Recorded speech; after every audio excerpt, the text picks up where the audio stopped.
Apakah penyembuhan orang yang kena sihir harus mencari buhulnya? Karena kita tidak tahu di mana dan bagaimana cari buhulnya. Nah, ini yang saya katakan tadi, cari buhulnya, berusaha. Kalau Nabi Muhammad SAW, beliau ditolong oleh Allah melalui wahyu dari malaikat yang dibawa oleh malaikat. Nah, kita bagaimana? Nggak ada yang nolong. Maka jawabannya ada, Allah Subhanahu Wa Taala nolong. Maka berdoa kepada Allah. Salat malam, berdoa kepada Allah di waktu-waktu mustajab antara azan dan iqamah, di waktu sujud, sebelum salam, sepertiga malam terakhir, berdoa kepada Allah Subhanahu Wa Taala. Allahu a'lam. Bagaimana yang harus saya lakukan bila bertemu buhul-buhul yang diletakkan di bawah meja laboratorium sekolah?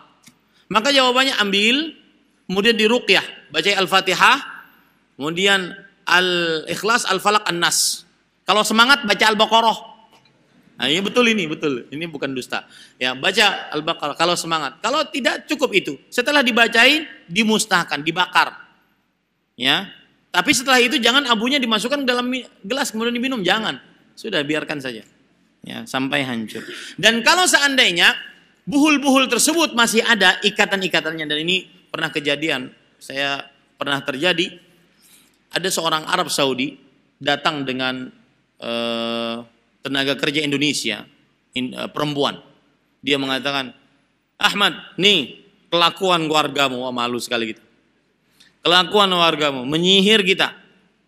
Ini prakteknya, rambutnya diikat-ikat. Rambut kami sekeluarga diikat-ikat, kata dia. Dan dilihatkan. Sekarang tugasmu harus melepaskan ini buhul-buhul semua. Nah, saya coba baca Al-Fatihah. Ya.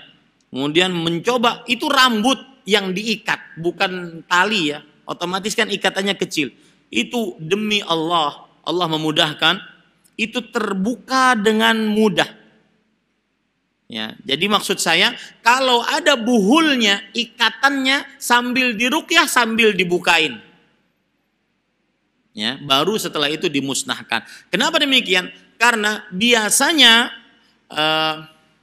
buhul yang tidak terbuka dan langsung dibakar setelah diruqyah ini masih ada pengaruhnya. Kenapa? Karena masih ada ikatannya. Paham nggak maksud saya?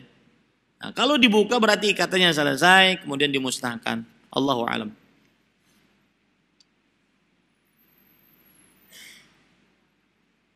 Bagaimana jika kita menemukan jimat dalam bentuk surah Al-Fatihah dalam tulisan Arab serta keris, apakah harus dibakar dan bagaimana menghancurkannya, Ustaz?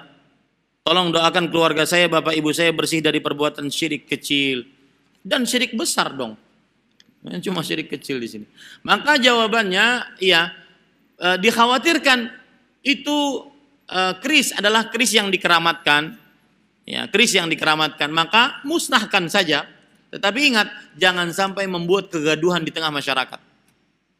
Ya, musnahkan, tapi jangan sampai membuat kegaduhan di tengah masyarakat. Misalkan itu keris disimpan oleh bapak, ente nyuri, kemudian setelah itu dimusnahkan di hadapannya, marah dia nanti. Tapi harus diberitahu, ya, dihilangkan syubhat yang ada pada bapak, diajari iqamatul hujjah, dan seterusnya. Dimusnahkan dengan cara dibakar, dilumerkan. Ya, wallahu a'lam.